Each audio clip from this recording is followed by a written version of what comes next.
simply it's just looking at the slopes of each point. We are approximating the next slope from the previous slope as an approximation. So we were able to come up with this method. Ito, yung parang formula na to. There's another way, actually, much, I think, approach to be able to tell you about this method in particular. So, gagamitin natin yung definition natin. So, let me write this down here. Ito na lang ako sa baba ng another method. But still, this is Euler, the method. So, another derivation. So, let me write this down. Another derivation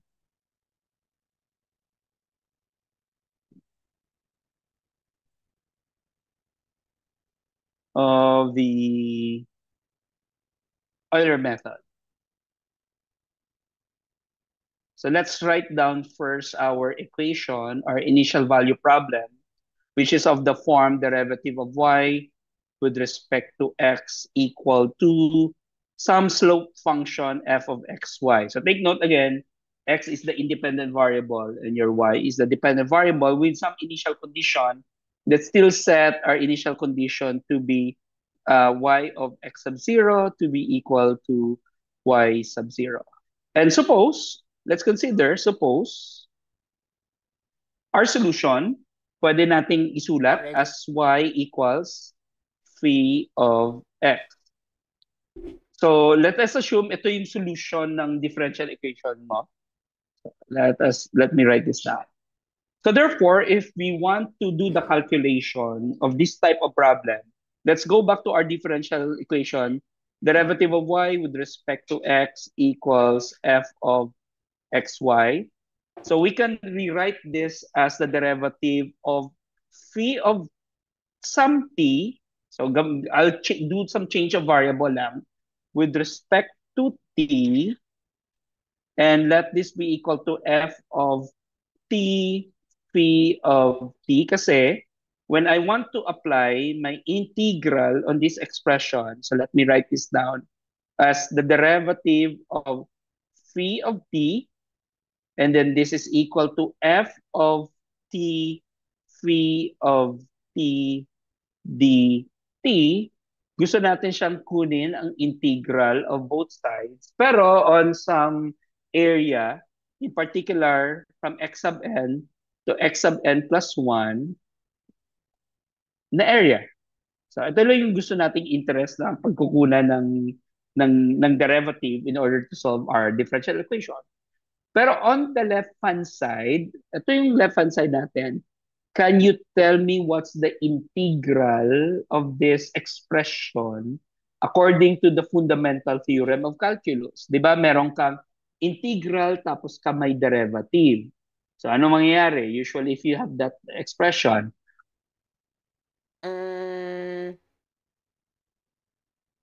if we So, will go back to our history, Joshua, naalala mo, when calculus was invented, actually pinakaunang invention ng calculus nung panahon pa ng Greek. Pero these are the integral calculus, meaning finding areas. Nung 1600, sa panahon na ni Newton at ni Leibniz, so they invented the derivative. And they thought these two areas, ang pag-iintegral at ang pagkukuha ng derivative, they are two separate types of mathematics. But it was only the fundamental theorem of calculus bridges these two. So, meaning, if you take the integral of a derivative, ano ang mangyayari according to this theorem?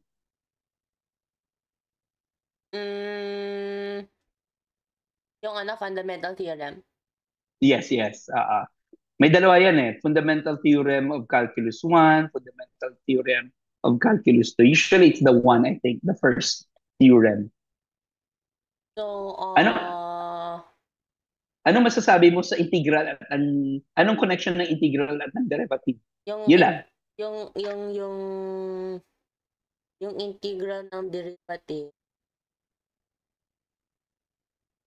I think yan lang ba? Yun lang yung yung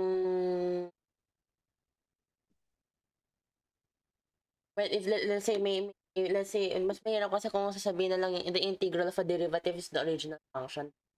That's right. Tama ka actually. That's the Tama. original function. Babalik siya because the integral and the derivative are inverses of each other.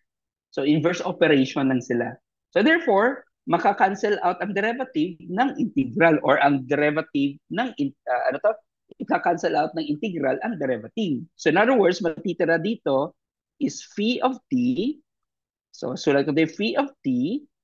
Pero because this is a definite integral, so i-evaluate mo siya from x sub n to x sub n plus 1. And again, sulat ko lang dito ulit, ito yun, no? Di ba? Ito yun. Buong yan.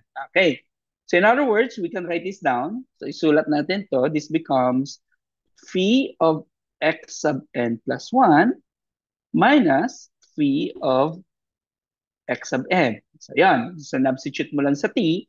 And on the left-hand side, this becomes x sub n to x sub n plus 1 of f of t phi of t dt. All right. So in other words, if we will be rewriting this expression, this becomes phi of x sub n is equal to phi of x sub n, transpose lang natin sa kabila, plus this integral. Ayan. Yan ang magiging itsura niya. Of f of t phi of t dt. And if we will go back, sabi natin, ang phi natin is the solution of your differential equation. Therefore, we assign y to be equal to phi of x. So therefore, pwede natin itong isulat nicely na ang itong expression nito, we can write this, assign this as y sub n plus 1. Tapos ito naman, this is just y sub n. So yun. But itong expression na to, we need to approximate. So we need some approximation. Approximate this. So to approximate this, we need to understand. Ano ba to on how we will be doing the approximation? Let me add more paper para we have more papers to write on. 3 more. Ayan. So sulat natin. So let us assume na you have this graph. Tapos, ito yung f function natin. Assume ko lang to, ha? It's just for the purpose of illustration. Ito yan. Let us assume this is your f function of the x of t. Let us assume lang. Although two variable function to, so dapat 3-dimension yan. Pero mahirap kasi mag-draw ng 3-dimension. So gagawin ko lang siyang 2-dimension. And you want to integrate this function over x sub n and x sub n plus 1. Meaning, if I will plot this point, itong point na to, yung buong height na yan, this will become f of, saan yan? F of x sub n, and this is your phi of x sub n. Buong yan. Or, you can rewrite this as f of x sub n, y sub n. Okay? So, however, di ba, when you're talking about integral, ang pinakamabilis to approximate is some rectangular area. So, let us assume na meron tayong rectangle dito. So, rectangular area natin, ito yung magiging height mo, buo niyan. And let's consider this rectangle. All right. So therefore, the question is, what is the area of this rectangle? Anong area na to? So you have one dimension. So you Yan. already have f of Saan ba tapos x. x n plus 1 minus f times x n plus 1 minus xn. That's correct. So sulat ko dito sa side, x sub n plus 1 minus x sub n. But if you can remember, nung last meeting, sabi natin, let us assume, suppose, your h is equal to x sub n plus 1 minus x sub n for all n. Meaning, magkaka-equally distant ang mga points na gagamitin natin. So in other words, we can now rewrite this whole expression as follows. So pwede na natin siyang isulat as y sub n plus 1 is equal to y sub n plus h times f of x sub n, y sub n, and then this one, ito, pwede nating isulat yan as the condition for x. So you'll have x sub n plus 1 is equal to x sub n plus h. So ito pa rin yung atin Euler's method. So Euler's method pa rin natin to. Euler method. Okay? Naintindihan mo siya, Joshua? This is the second derivation na ginawa natin sa Euler method natin. Pero, we can improve this better. May-improve natin to. So, let's consider this improvement. So, balikan ko dito yung drawing natin. Pero at this time, magpapalit lang ako ng additional na ano. Instead of red, going ko siyang green. What if, let's consider this height to. Ito yan. So, ang question, ano ang height na ito? So, this is of x sub n. So, this is f of x sub n plus 1. X sub n plus 1.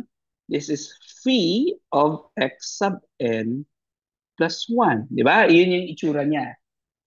So, however, ang kailangan mo dito at this time, what if rather than rectangle, how about yung kanyang trapezoid? So inisip ko kasi nga po kung yun nga po sasabihin ko pa pero hindi ko pa nasabi. Alam na po parang yung sinasabi na po inisip ko.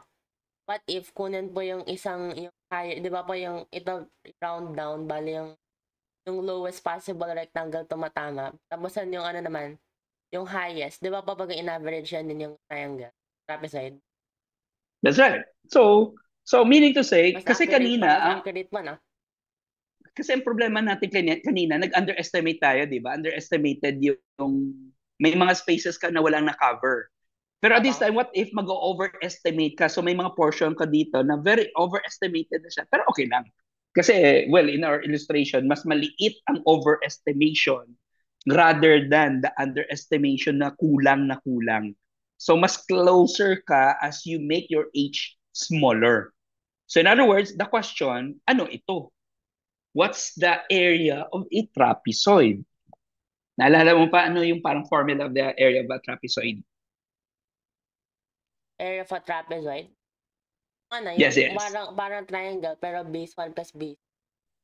Correct. So meaning to say you will add the two bases tapos times the height divided mo lang siya by 2. Na yun, I think that's the basic formula na kailangan natin to be able to compute for the said trapezoid. So, gamitin natin yan. That's this formula. Lalagay ko lang dito. Recall that the area of a trapezoid is equal to the height divided by 2 times base sub 1 plus base sub 2.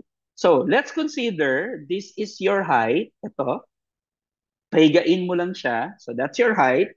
So your first base would be this, yung red. Yung second base would be this green. So therefore, this area we're talking about, so the new integral, meaning to say, itong integral na to that we are estimating, the new integral, let me use the green one, the integral from x sub n to x sub n plus 1 of f of x sub n, phi of x sub n, sorry, t pa pala yan, t kasi we're using a different variable. F of t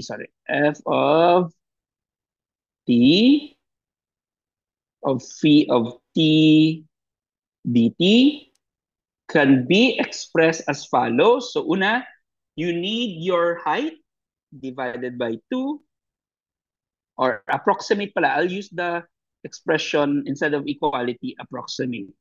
Height divided by 2 times Yung una mong base, ano nga ang unang nating base? Ito yon, f of x sub n, ito. F of x sub n, y sub n. Para change na tayo ng variable. F of x sub n, y sub n. Plus another base. Itong another base natin, this is in terms of the, wala tayong y sub n pa. Pero if you will rewrite this, ito, sorry, if you will rewrite this is f of x sub n plus 1. Tapos ito yung phi of x plus n plus 1 natin. Pwede natin isulat as y sub n plus 1. Diba? Yun yung itsura niya. So let's write this down here. F of x sub n plus 1, comma, y sub n plus 1. All right. But remember, yung variable natin will only depend from the previous information. If you're solving for y sub n plus 1, kailangan mo i-convert mo lahat to y sub n, yung mga previous information. But we know these. Alam natin ito. First, we know that this is just x sub n plus h, according to Euler's method. And how about this one?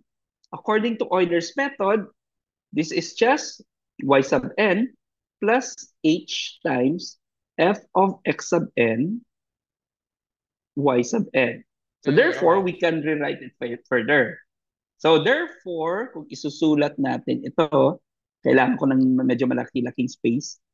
H over 2 times f of x sub n, y sub n, plus f of x sub n plus h, comma, y sub n plus h times f of x sub n, comma, y sub n. Okay? And that's it. Ito yung kailangan mo. So therefore, our final formula, let me change some pen. Ayan. So therefore, ito na yung magiging Euler's method natin. Isa, x sub n plus 1 is dependent on x sub n plus h. So that's the original. Pero the second one, x sub n plus 1 mo, is still y sub n plus h over 2 na times yung buong expression na yan. So let me write this down. X sub n, y sub n plus f of x sub n plus h, comma, y sub n plus h times f of x sub n, comma, y sub n. Although medyo marami ka lang expression na gagamitin, pero at least, you know how it look like. Okay? Tama. So yun. So ito na yung magiging itsura ng improved Euler's method na gagamitin mo to do the simulation. So let's try to do the simulation Ano po tawag dyan? using this method. Ang tawag dito, anong ginawa natin kay Euler? In-improve natin. Actually, in literature tawag dito, improve Euler's method. Bro? Improved Euler Wala, method. wala man pong bagong pangalan. That's so sad. Wala na, oh. Si Euler pa rin. So ito pa rin, yan. Yan ang pangalan niya. Improve Euler method. Wala na sila may maisip pang bagong pangalan para dito.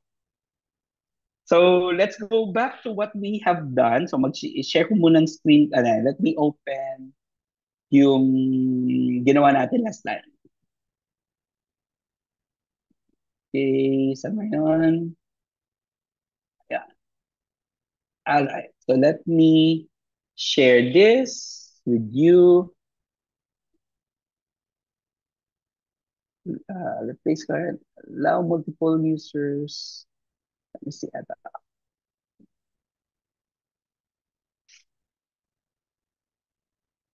Ayan, kita mo na? Bakit na naman? So, gagawin, isusulat ko lang dito para at least we have a guide later. Sulat ko dito ang improve Eulers para at least, ano. So, let me copy this. And then, paste it here. Para ang improve Euler natin would be the following.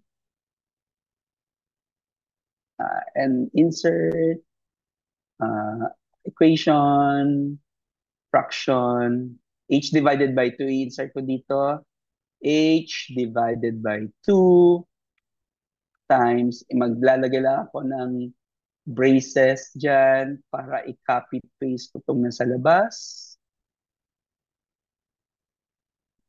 Okay, plus, ang kulang natin na expression, let me see kung habaan ko siya. So, this is x plus h, plus h, tapos ito naman, plus h times e dot. Kopyahin ko lang to para at least Diba? di na ako magsusulat ng bago. Yun, copy, then paste.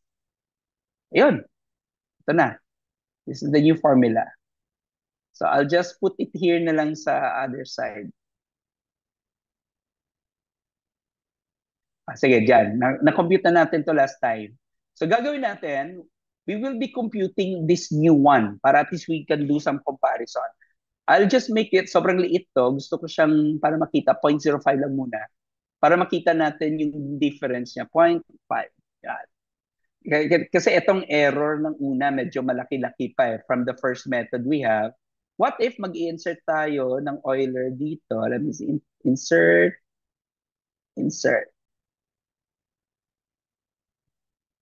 Ayan. Alright. So, gagawin natin, we are to compute this new one. Ito, para at least, this is the y sub n of Euler. Letter E, Euler. Ito naman, gagawin ko dito, improve Euler. Para at least, ayan. Improve, letter I. Magsusulat ako I. Improve Euler. Okay. So, ito yung formula natin. So, let's write this down para at least kita natin siya sa pag-ano natin. Kasi ito naman yung mga information we need eh. Andito na siya lahat-lahat. So, it's still 4 yung una kasi wala nang kokopyahin mo lang naman ang 4. So, let me copy this. Lalagay ko dito. Importante yung next. Ay, sorry. Bakit ang 1.1 to? Ay, okay, mali. This is G2. G2. Yan. Okay. So, medyo itaas ko muna ang formula para guided tayo. Although memorize ko na lang siya. Yan. If you can see this. Yan. So, gawin natin. Yung previous, ang next value daw. Let me see.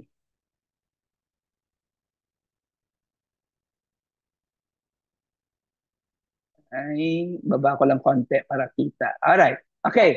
Ang next value, ito, will depend on the previous value plus, ano nga sabi, h over 2. So you will have h over 2. Saan ang h natin? Let's see. Ay, natabunan siya ng ano. Dahil, move ko muna yan. No. Dahil, okay. Delete ko muna to para gusto siyang ayusin muna ang mga expression natin. H over 2, gawin ko siyang konti. Kita mo pa dyan? Malaki bang screen mo? Alright, okay. So, una, previous sorry. Ito, ulit. Yon. Previous value plus H over 2. Lagyan na lang natin ng dollar sign mamaya yan. Times the whole following expression. F of x sub n, y sub n. Meron na tayo. Ito yon. The previous x sub n, y sub n. So, nagawa na natin yan. Okay. Next, comma. Not comma pala. Plus. Ang sunod, ito importante. We need to do a calculation of this. Remember, ang function na we are working on, ito yon. Ang f of xy natin. So we will replace x as x plus h. Tapos ang square root of y natin, yung y sa loob ng square root, i-replace mo siya ng previous value na na-compute natin using Euler because this whole thing is just the Euler method. So in other words, gagawin natin, so this becomes, so let's substitute. So x natin will become x plus h. So para for the purpose of ano na lang, So previous x plus h, so ayan siya, times square root of y. So pero may bago na tayong y, which is the Euler y. Itong buo na yan, that's the Euler y. So therefore, ito yon, ang previous na na-compute natin using Euler. So we don't need to write everything down na. Okay, I think i-close na natin siya and then enter. So napansin mo 4.1 dyan, pero dito is 4.125 which is close to the actual value na kino-compute natin. Alright? So in other words, so lagyan lang natin ng anchoring yung H para hindi na siya gagalaw. H. I think yan lang dapat hindi gagalaw. Then let's drag this and then let's compute the error. Let's compare the error of this one and the new error. Error of Euler, then tapos error of improve Euler. Improve Euler. Yan. So, this new, ano nga pag-compute natin kanina, last time, G minus I. So, mauna yung estimation minus the actual value. So, actual, enter. So, 0. And then, let's try to compare. Pansin mo, tingnan mo. So, parang evenless yung error. That's right. Sharper. Mas sharp yung new method compared to the old method. And then, remember... Anong applications po where it becomes apparent na necessary na yung improve? Again? Ano bang situation yung apparent na yung ganang kaliit na error? That's a good question. Kasi if you can remember, balik ako sa sa na-share ko na screen kanina. Let me, saan na ako balik ako dito pala sa, stop ko pala dito. Stop ko sharing dyan. Stop share. I'll go back to the, natin. Remember, di ba ito yung estimation ginawa natin? And visually, nakikita mo na mas malaki ang underestimation. Malaki kang ditong space, na hindi natin inoccupy. Ito, yung space na yan, blanco yan, di ba? Yes, so we did not do it in the original Euler, pero i-compare mo siya sa underestimation na mas konti. Ang overestimation.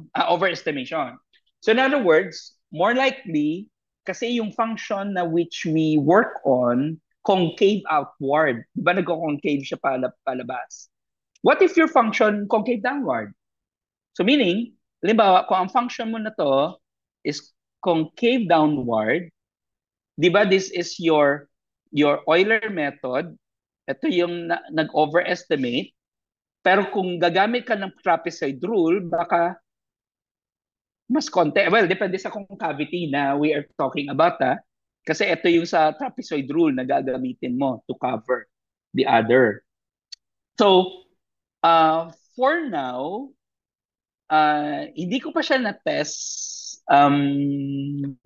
Joshua, kung if this is always true for all types of continuous function na totoo yung improve Euler, pero maybe you might be discovering na there might be some situations na hindi maganda si improve Euler o babalik ka pa kay regular na Euler, which is triangular rather than trapezoidal. So that's one possibility. That's one possibility of the estimation that you can do. Meaning to say, just like for example, just like when you are to compute for your integral, di ba sa integral, according kay Riemann, rectangular lang ang gagamitin mo when you try to calculate for the area of under a curve over some boundaries. Pero when you do some other numerical methods, meron din trapezoidal, meaning to say rather than rectangle. So what about trapezoid? Baka mas mabilis yung pag-converge to the original value. So may mga weakness and strength din yan, pero you can You can consult some literature over this.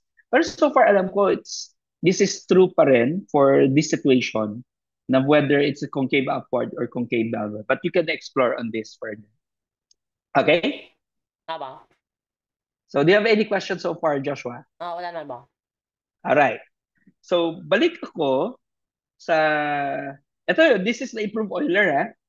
So, another one na numerical estimation na ituturo ko ngayong hapon, we will be using Taylor's method. So, magte-Taylor tayo. So, let me rewrite this expression now. Sana yan? Sana.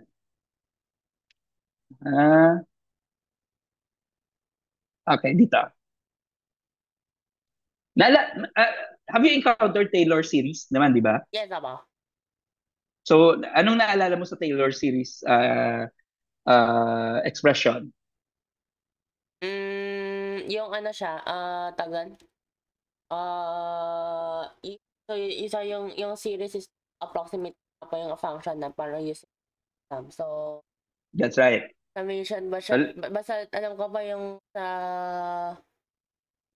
yung sa ano na yung any function, yung ano lang yung s derivative of times yung sum ano pa sum sa may s derivative yung pinaka basic structure na the s derivative over yung factorial na tapos may blah blah blah, yun. blah blah blah. It's based on some exponential na ano to, although the exponential estimation is based on the exponential naman. So in general, ito yung ano niya, ito yung parang general form ng Taylor series expansion. If you can remember, this is of the form phi of x sub n of x can be estimated from the series of phi of sub n of the rth derivative of this function evaluated at x sub n, kung actual value to, all over r factorial, where r is from 0 to infinity, may kulang pa ako dyan, times x sub x minus x sub n raised to r. So yun lang naman ang Taylor series expansion nito. So in other words, when you are to write this down, yung expression na to, remember, this is yung, kung gusto mo, ang each of the x's will be small enough, you assign this universally the same, meaning ang distance from x to be h. So we can rewrite this expression as follows. Yung una, phi sub n, x sub n. Yung pangalawa, this is h, phi of sub n, derivative of x sub n. Tapos plus h squared over 2 factorial, phi of double derivative, x sub n, phi sub n, double derivative of x sub n, plus h raised to the third factorial over third factorial, triple derivative of phi sub n, x sub n, and of course, so on. So medyo mahaba-haba yan. But if we are to rewrite this back from to our expression, kung isusulat natin this to further, we can write this as phi sub n of x. Ito, ang first expression natin, we can rewrite this as y sub n kasi that's the first value of, inassign lang natin that's to be equal to y sub n. Yung second natin, yung ginawa natin, this is h times, etong expression na to, if you can remember, if phi sub n of x sub n is your first initial value, so therefore, dapat this is f of x sub n, y sub n. So yan ang pangalawa. Yung third naman is actually more other values. Ito i-derive pa natin. Ang h squared over 2, sulat ko lang ito muna. The first derivative, x sub n, and so on. Okay? So, pwede natin i-compute yan later. But take note, the first expression natin dito, this is Euler. The original Euler we have. Okay? Pero may additional ka ditong na we need to do the estimation. In other words, first, we are to compute, nakalimutan ko, double derivative pala to. Double derivative, sorry. Second derivative na yan.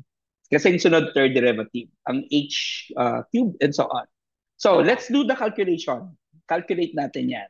So, in other words, we are to compute phi sub n double derivative of x lang muna before we assign x sub n. So, para at least ano na value. Or in other words, this is just y prime prime. Di ba? Yun yung we can write it this way. Or, pwede mo siyang isulat the derivative with respect to x of your, ano ba yung y prime natin? This is just f of x, y. Y.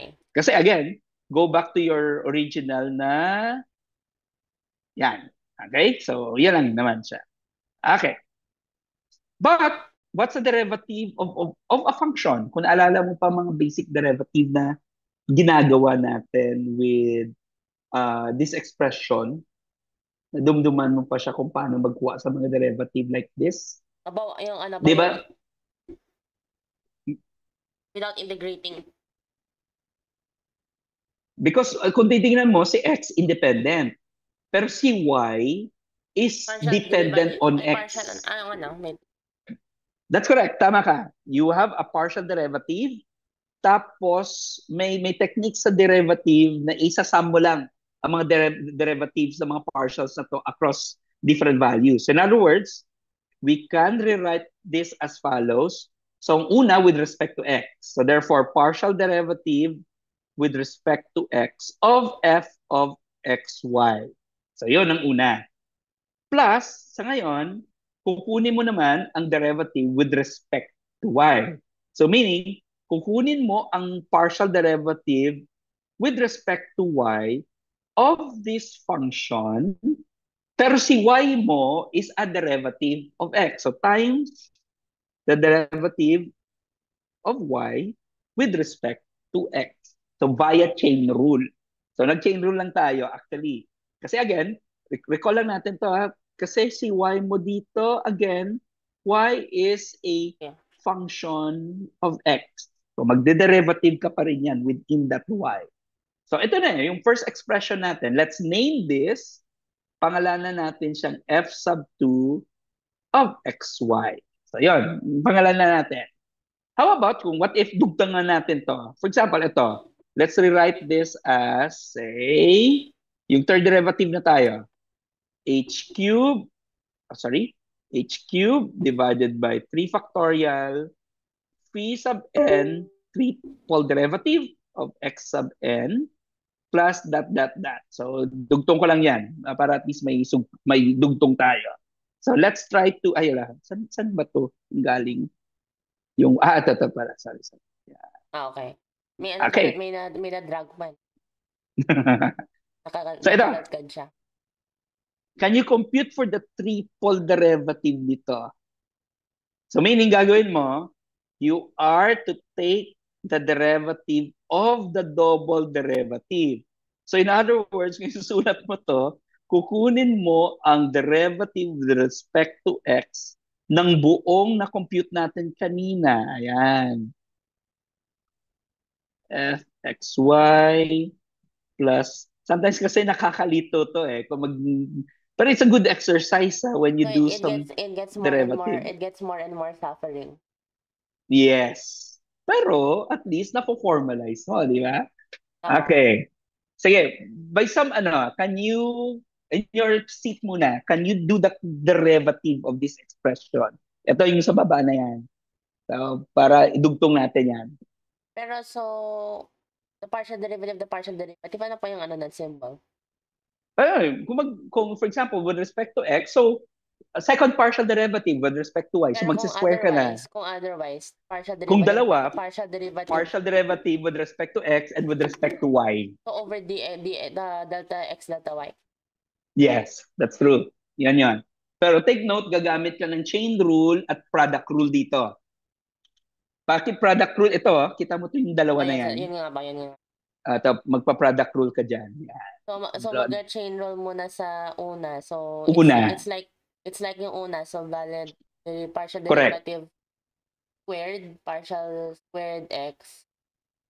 Isulat mo dyan muna sa'yo. Diba? Sulat mo lang muna. Para at least we could compare later. Tama. Ano ba? Sure. Eh, kung ba't minsan hindi po ako maka-annotate. Sana. Oo.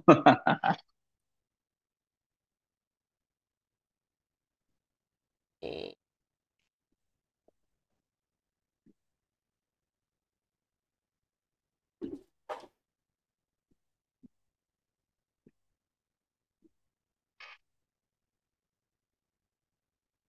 wala dyan.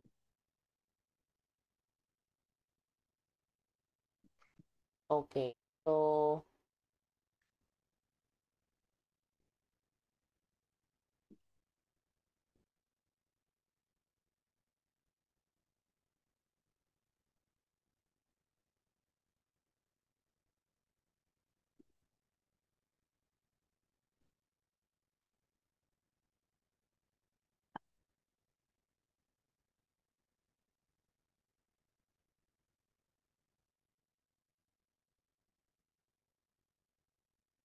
So, partial.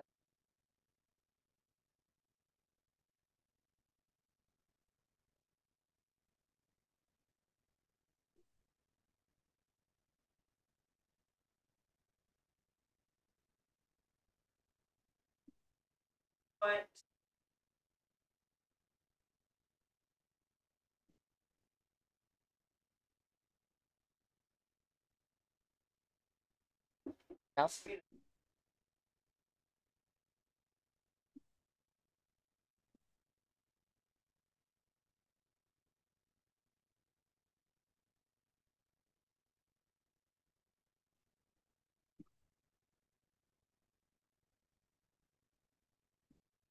So, ilan ba? Ako lang.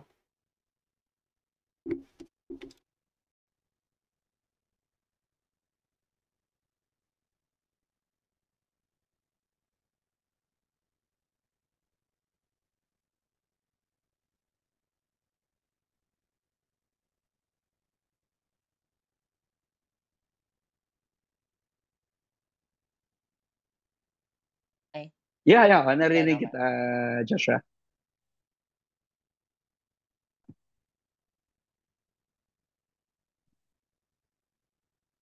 It's a Sige, ito muna, yung una. product Can name, you, product eh, and ito yung muna. What's the tama. derivative of that? Ay, tapos Tapos na. na. That's good. Sige, calculate natin ha. So let us first do the first one. Sige, para at least.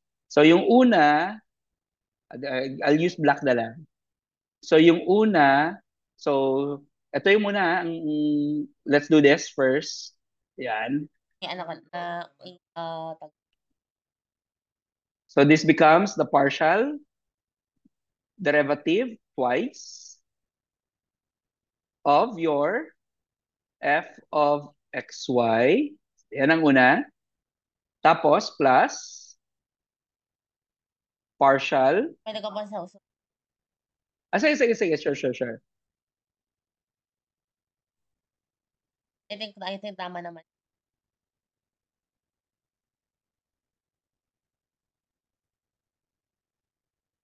Ay, sa joke.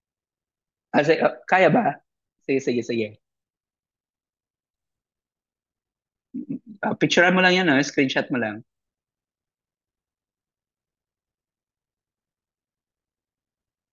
Sige, tignan natin.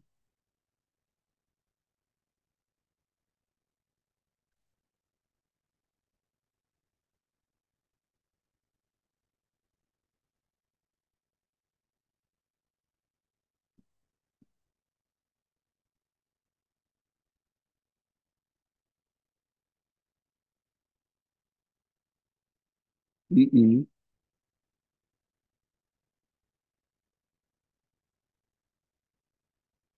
Kasya sa FXY. Fxy. Okay. Pwede ka po siyang yan ah. Yakyat. Oh yeah, pwede. You can. Pwede, pwede.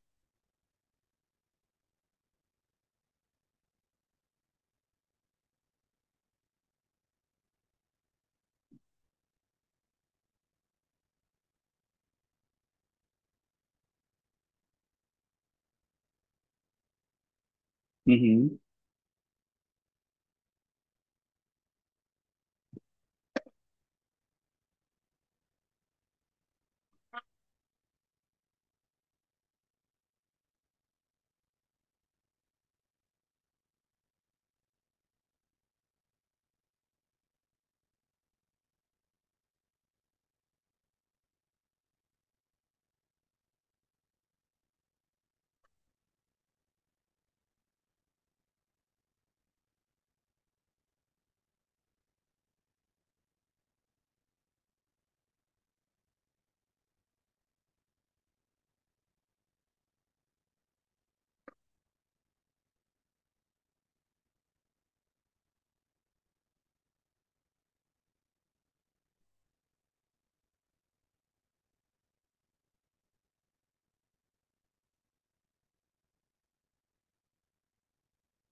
Ako po. Sige, na-send mo na. Sige, tingnan ko.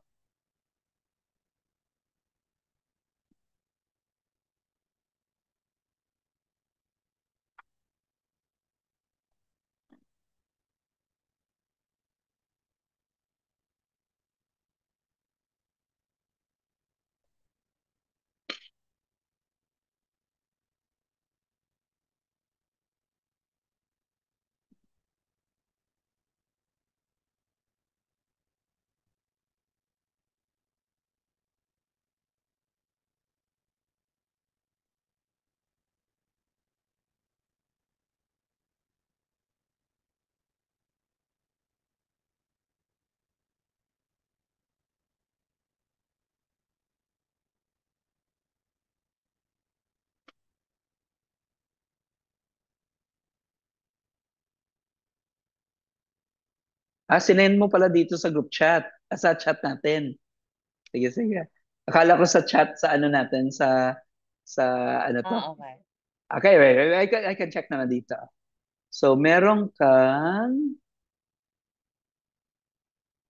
bakit may 2 ka dito? May 2 times... Dalawang beses po appear. After combining all. Yes. Yeah. Tama, tama naman. Sige, let's write this down. Tama. Sige, tingnan natin ha. I'll go through all of the procedures. So, tama yung first ano mo, without the 2 muna. Tingnan natin kung dalawang lalabas. Para, tama, that you have to take the partial derivative with respect to y. Actually, gagawin ko muna, uunahin ko si y. Kasi yung original with respect to x ang unang derivative, di ba?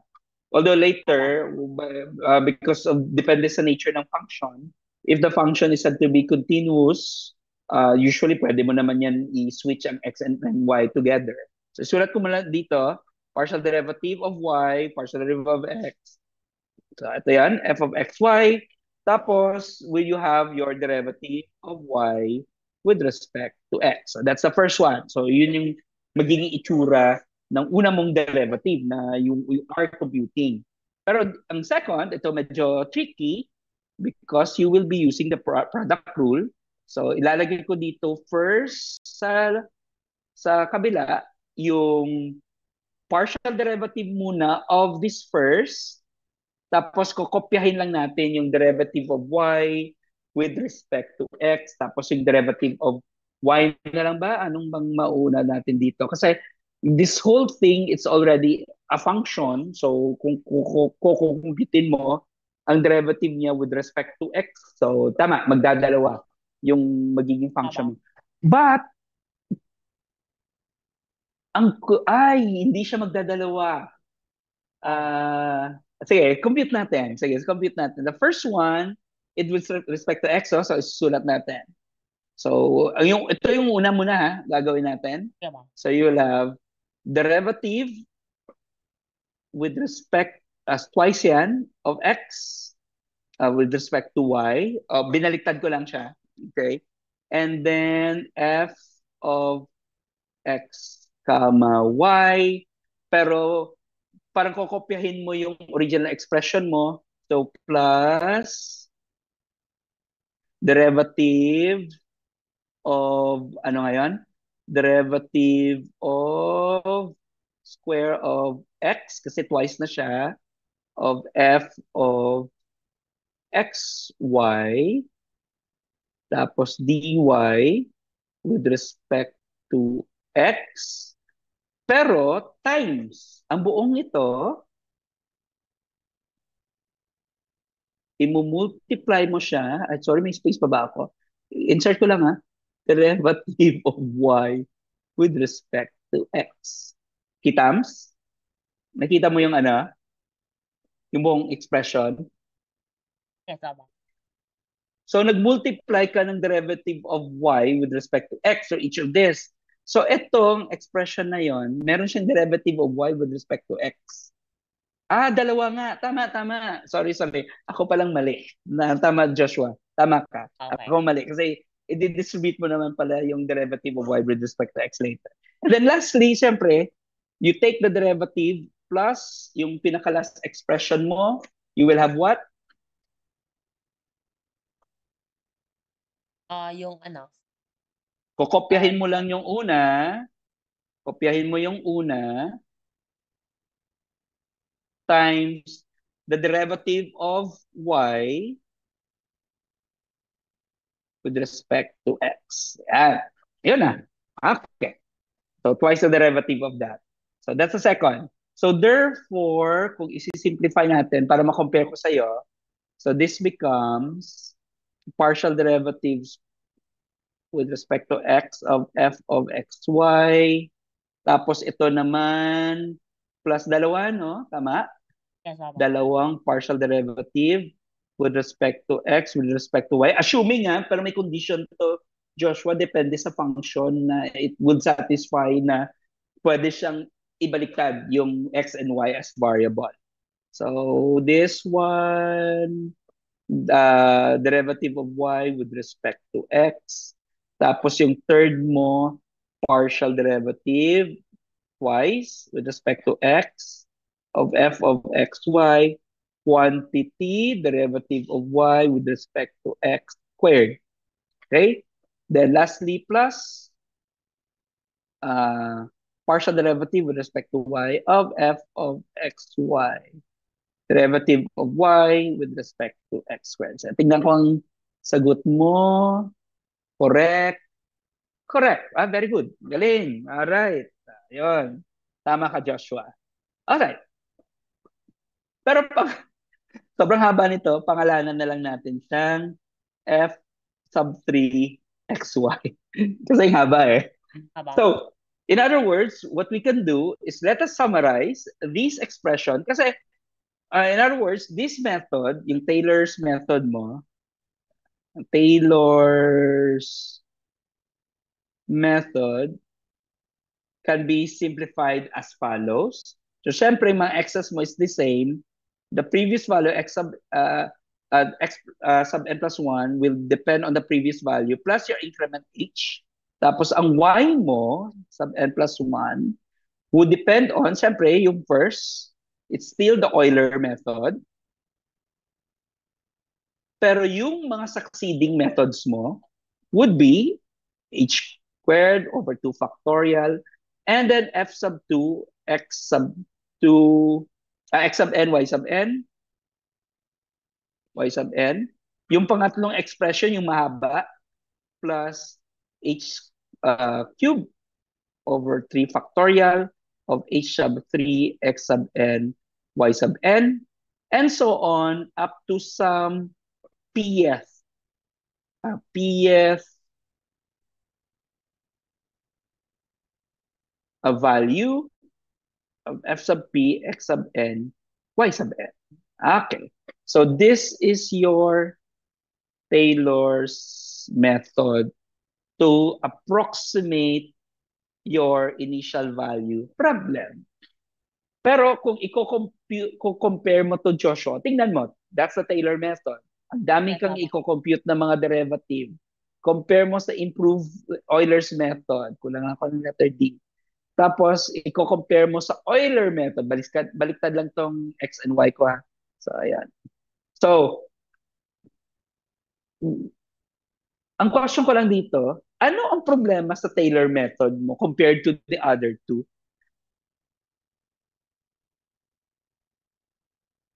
Kasi gusto mo precision eh. Okay na sana yung yung improved Euler.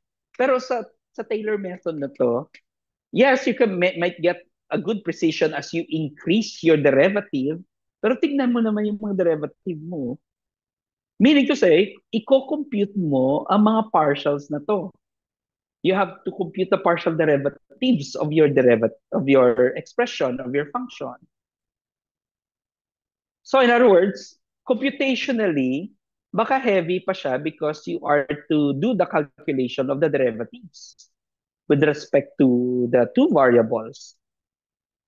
Okay lang kung some linear form ang f of xy mo. For example, ito, I'll give you a hint.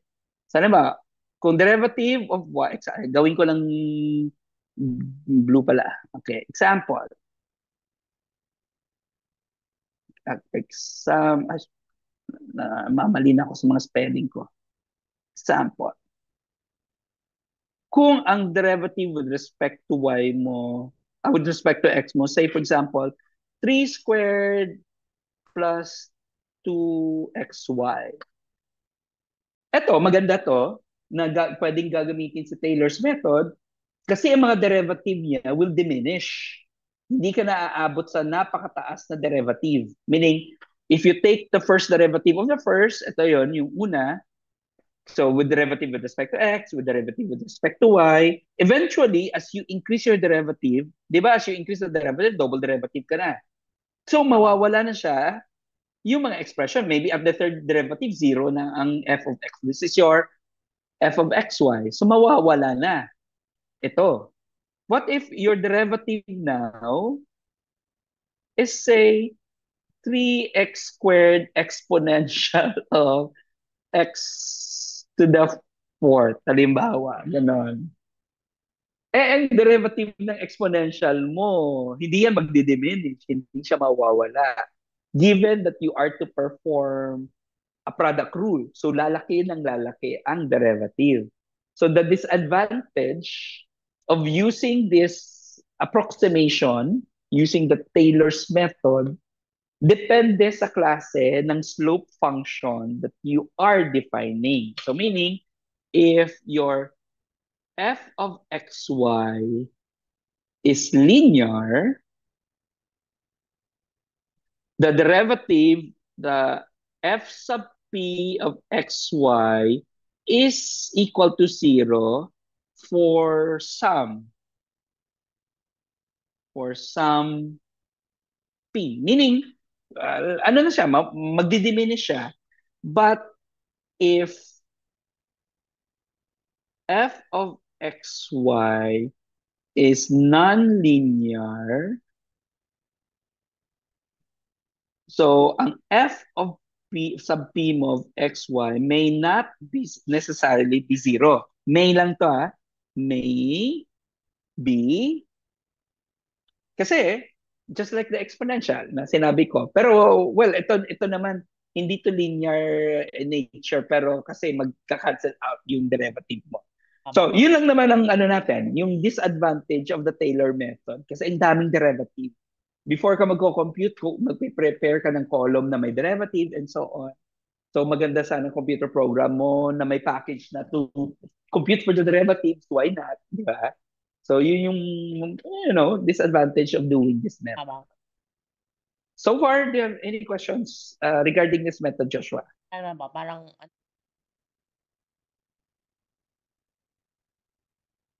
That's correct. So for now, let's leave these methods. ano po, kung baka mas Oh well, tama. Especially for the calculation of the derivatives. So medyo, di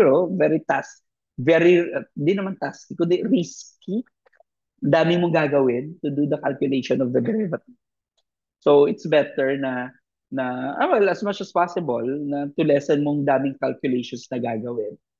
So far, set aside muna natin ngayon, Joshua, yung discussion natin sa numerical calculation. Kasi last na gusto ko i-discuss sa'yo by next meeting natin, yung pinakahuli na ang most useful, may mga packages na to depending on the languages you're using, either R, Python, MATLAB.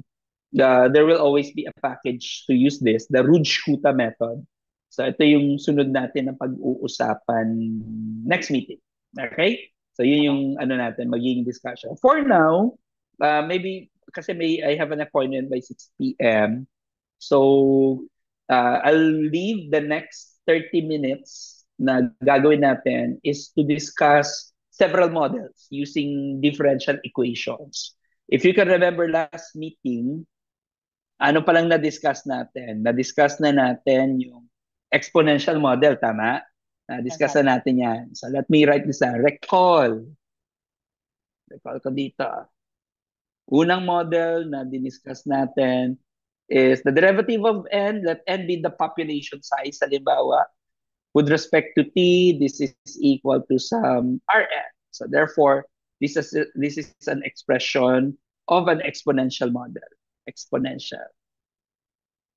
Tapos last meeting, we were able to say na resources are very limited. So therefore, we need to put an expression that limits this use of resources. Sa ating expression na to in the exponential model, yung dinagdag natin is of the form 1 minus n over k, where k is a carrying capacity. So therefore, we call this model to be the logistic model. So kaya niisip ko ba, bakit kaya po tawag parallel model is that good? Kasi somehow it gives you somehow a real world idea na hindi walang forever in terms of the resources. Mauubos yon if you have a finite resource, finite space, and so on. Kaya naglagay ka ng some sort of limiting factor diyan sa expression mo. And that factor is 1 minus n over k. Okay. So all of these are actually your models for population growth. So dalawa na to. So it talks about population growth. Any population that you can think of, as long as you're counting. But what if, let's consider the scenario. Okay. Consider natin, may dalawa kang, say, species on a particular location, and say, consider natin whether they compete or do not compete. Okay? So, ito yung magiging next model natin. Whether these two species would compete for the same resources or hindi sila magko-compete on the said resources. So, let's name. So, pangalanan natin yung dalawang species na to. Consider, let me use the black one. Consider n sub 1 and n sub 2 are the number of individuals or number of individuals of species 1. Ganun din yung n sub 2, pangalanan natin ito as number of individuals of species number 2. So, kung ang dalawang species do not compete, so ang tawag nito na compartmentalize, if N1 and N2 are uncoupled, ang term, uncoupled, or compartmentalized, meaning parang may sariling bahay yung isa, may sariling bahay sila, compartmentalized. So, we can consider the following model. So, basic model natin na ginamit sa logistic earlier, derivative of n sub 1 with respect to t is equal to our, say, sub 1, n sub 1 times 1 minus n sub 1 over k sub 1. Then derivative with respect to t of the second variable, r sub 2, n sub 2 times 1 minus n sub 2 over k sub 2. So ang k sub 1, k sub 2 are the carrying capacities individually for each of the species. So meaning na determine, for example, parang iniisip mo, isang puno siya. Say, paano ba mag-draw ng puno? Paano? Na, puno, say, ganon, pag ganon. Okay, ganon. Yan. Tapos, sabihin natin, yung puno na yan, may dividing line yung dalawa. So, dito nakatira si species 1. Natawag doon may kangwar. Species 2. Sabihin natin na they live on, merong bakod. Parang weird, no? Isang puro na may bakod. So, alam ko sa mga ibang parang ayaw nila. That's right. Pero on the same location. Not that unreal. But what if may competition? Same location, same na puno, pero they compete on the same resources. So, how do we consider to model this? So, kung merong consider at this time, consider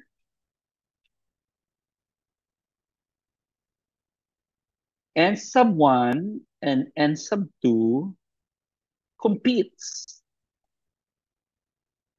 So therefore, in other words, baka si n sub 1 kumukuha din ng resources galing kay n sub 2 and vice versa. So let's rewrite the model above. Derivative may balabak. Parang ganun. Nagnanakawan sila ng bawat resources ng bawat isa. Pero at this time, so pwede natin isulat to this type of equation.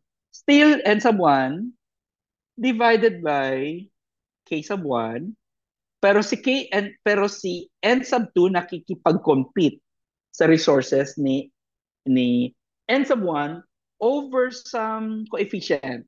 Ayan. Susulat ko itong coefficient na yan. Ayan. Alpha sub 1, 2.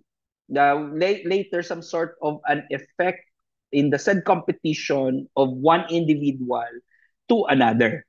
Okay? So similarly, ganun din maisulat natin dito. Meaning, nag-input ka na ng variable ng isa to one of this equation.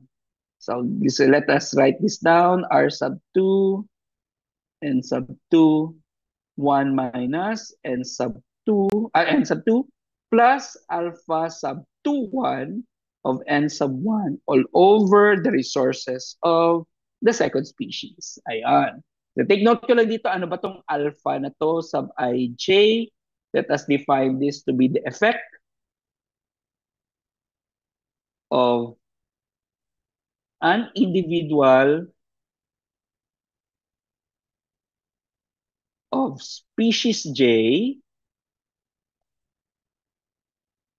as on the population growth of species. Yun. So parang conversion factor lang na gagamitin natin in this type of equation. So the question, itong question ko, so if this would be your equation, will there be a scenario kung saan both of them will coexist or one of the species will die or so both species will die? Masyadong only one of them will die or they're not competing. Any of them will competing hard na. That's right. Yun yung gusto nating tignan. So would this be possible na they will coexist or hindi siya possible na may coexistence? So therefore, isa sa kanila mamamatay as a species. Okay? So that's the question na we want to know. So first, ang kailangan natin compute for the equilibrium points. Hanapin natin what makes these two species stable. Tapos let's compare the stability of these two species by some phase space. Meaning, phase space na yon, particular scenarios na titingnan natin on these two. Okay? So in other words, to compute for the stability point, if you can remember last time, compute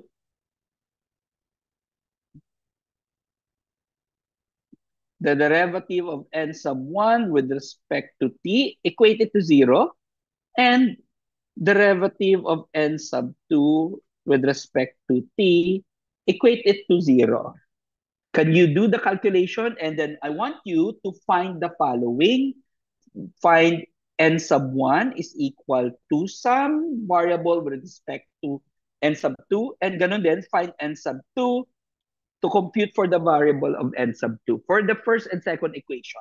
Meaning, we are interested on yung una dito, after equating it to 0, compute what is n sub 1. Tapos, after equating it to 0, compute mo what is n sub 2. Using this equation above yon. Yan. Para makita mo. Can you give me the equations?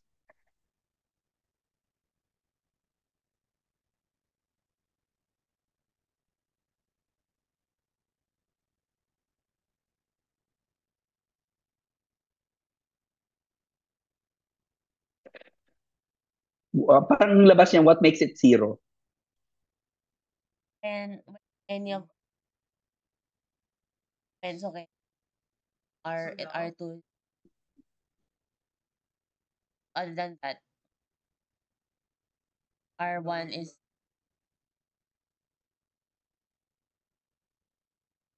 parang ganun. Yeah. So, ano mangyayari? Or equate it to 0, di ba? The first one, since product lang naman yun ito, Joshua, so Tama. pwede to, 0 yan, or ito, 0 yan, ang buo niyan. Sorry. Yung numerator and denominator. Ayan. So, can you calculate?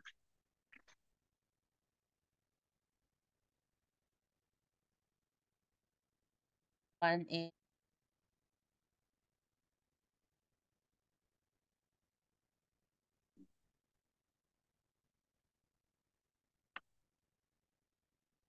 ano po siya. Ay, may.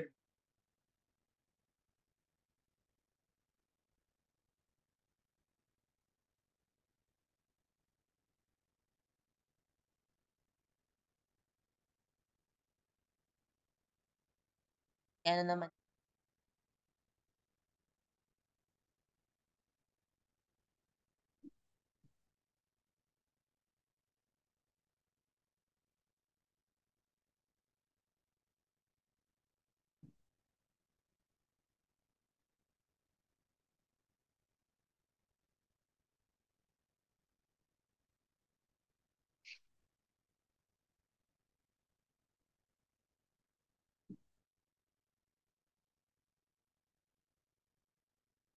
Mm-hmm. And 2. Alpha.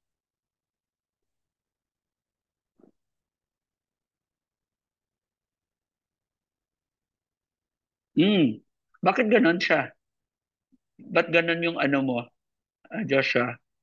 Ang gusto lang natin, ito lang yon. Yung una, ito lang yung equate mo to 0, yung unang equation. Meaning to say, the whole of this must be equal to 0.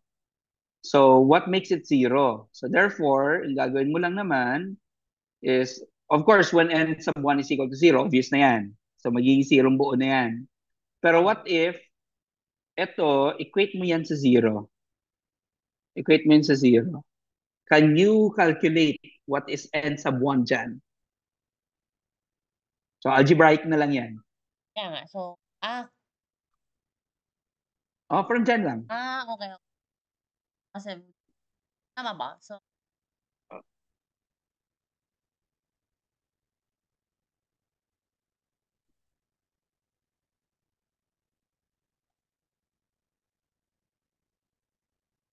one minus alpha 1 and 2.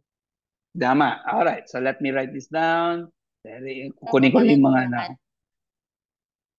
Oh, kasi isa lang naman gusto natin. So, Hindi, wala K1 pa. minus 1, 2. alpha 1, 2, and 2. Okay. How about the second? Yung pangalawa. So, lagyan ko. Ah, N1 din po na. Yes.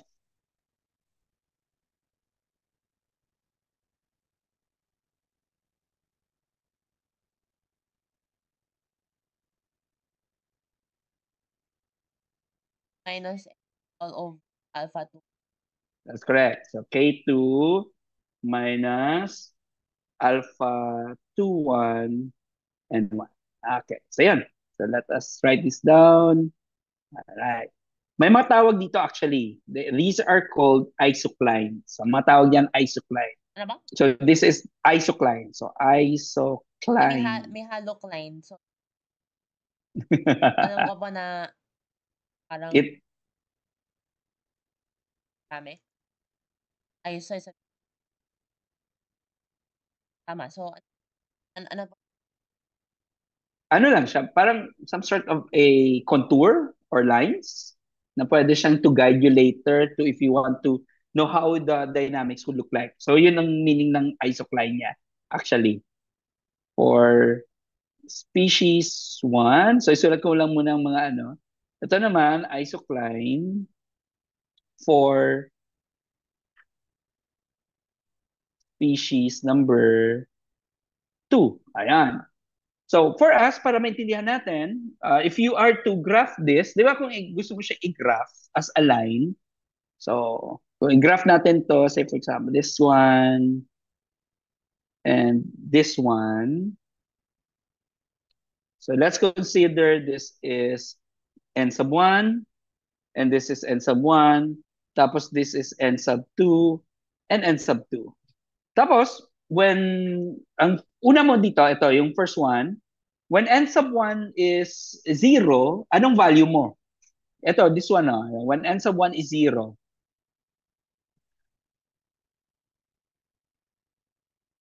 So what is n sub 2 equal to?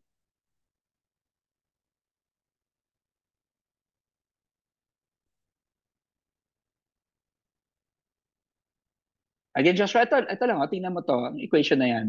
Ayan, na-encircle ko. N sub 1 is equal to k sub 1 minus alpha sub 1, 2, and 2. So, tanong ko lang, if n sub 1 is 0, what is n sub 2?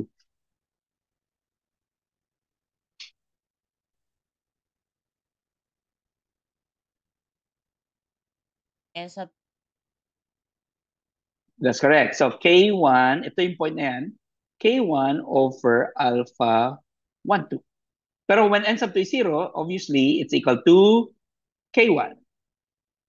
So therefore, ito yung sinasabing kong line that describes the function. So ito yung itsura niya ng point na yan. So in other words, lahat ng mga points dito, when you substitute the pairs of n sub 1 and n sub 2, it will always make your derivative to be equal to 0. So meaning, say for example, let's consider this point.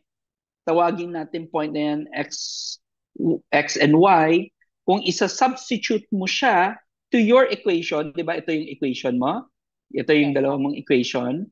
So it becomes 0. So therefore, the derivative of n sub 1 with respect to t becomes 0 for all points na nasa sa line mo. Outside that, it's either greater than 0 or less than 0. So meaning, if I'll choose this point, for example, itong point na to, xy. So, anong masasabi mo sa derivative n sub 1 with respect to t? So, we don't know yet. Pero, we know that it's either greater than 0 or less than 0. So, similarly, dito din. If you set your n sub 1 to be 0, your n sub 2 will become k sub 2. Tapos, when n sub 1 is equal, n sub 2 is 0, so your n sub 1 becomes k sub 2 over alpha sub 2, 1. So therefore, this becomes your isocline as well. So take note. So ito yung mga, well, the way we will picture out yung dalawang isoclines natin later. Then let's consider, as we will be doing the calculation, may apat ka na scenario na ma-consider. Let me use a different color para at least we could picture this out. Gamitin ko ang red for this. So gawin ko tong red, ang isa naman blue para at least we have an idea. Okay. So now, in general lang muna to na analysis na gagawin natin. Let me go back, babalikan natin yung equation. So, let me draw here.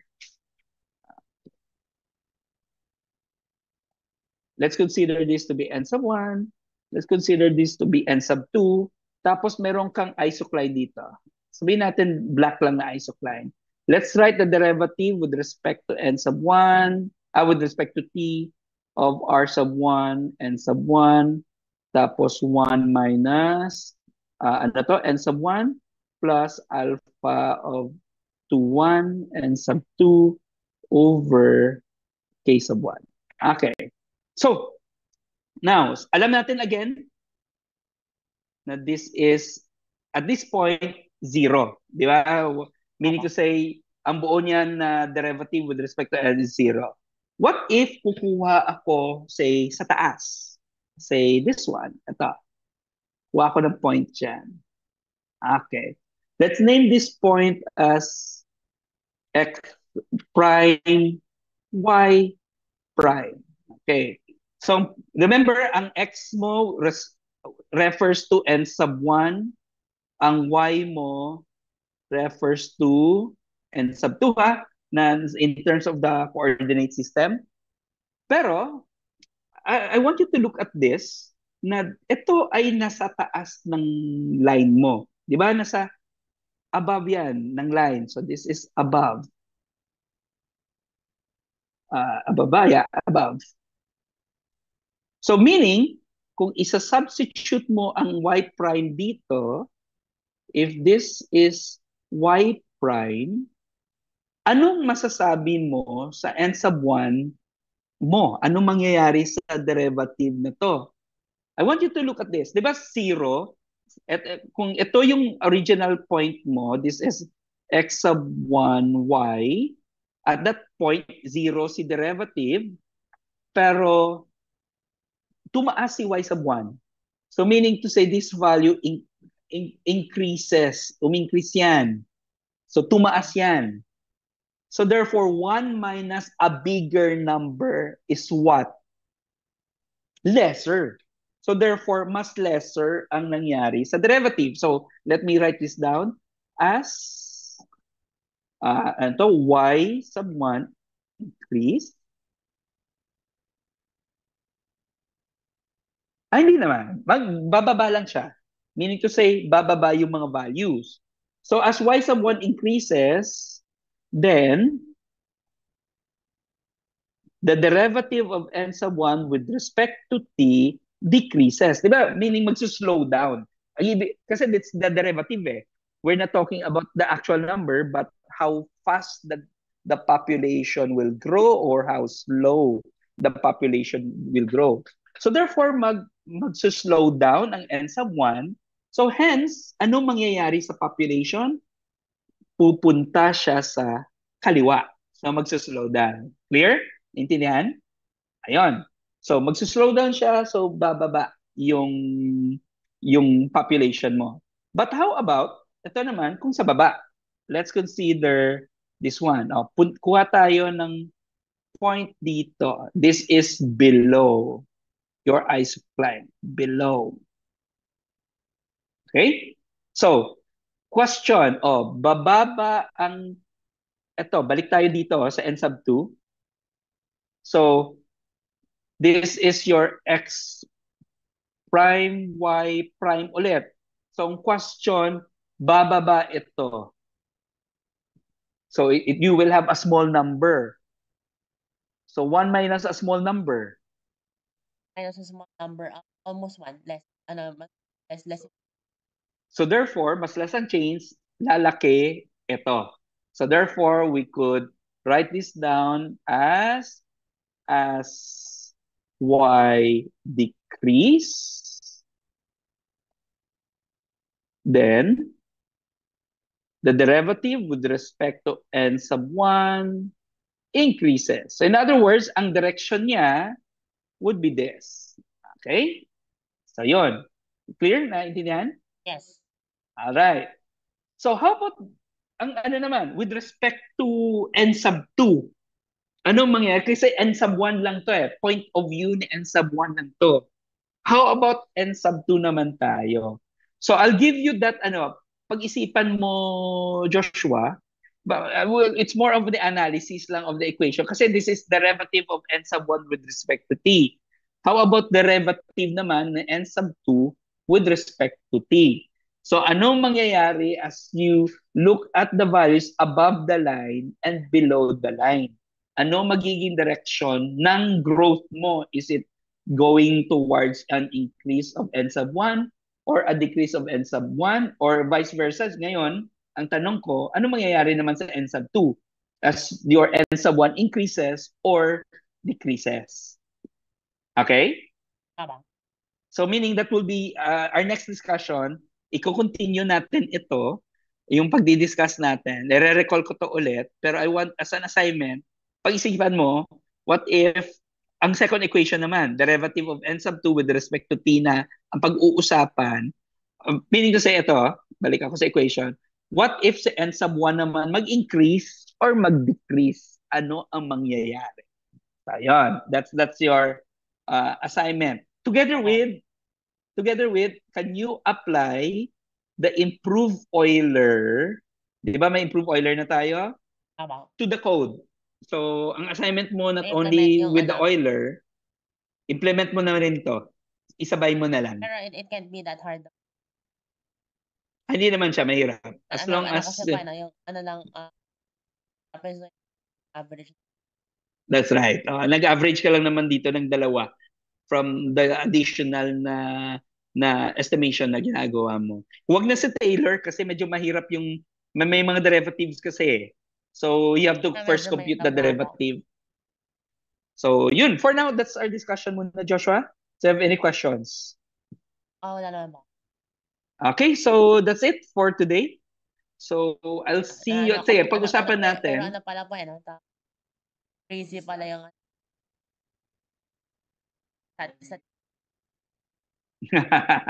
oh, especially ito, differential equations pa. Ang kailangan mo. Later, mag-a-apply tayo ng Monte Carlo simulation kung may mga actual na tayo ng mga data. And then ang tagon yung parang, ano nga pa yung tagon, Monte Carlo yung yung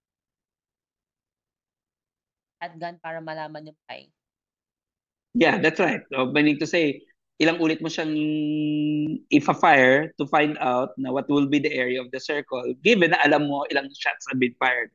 Ilan yung nasa labas, ilang nasa loob.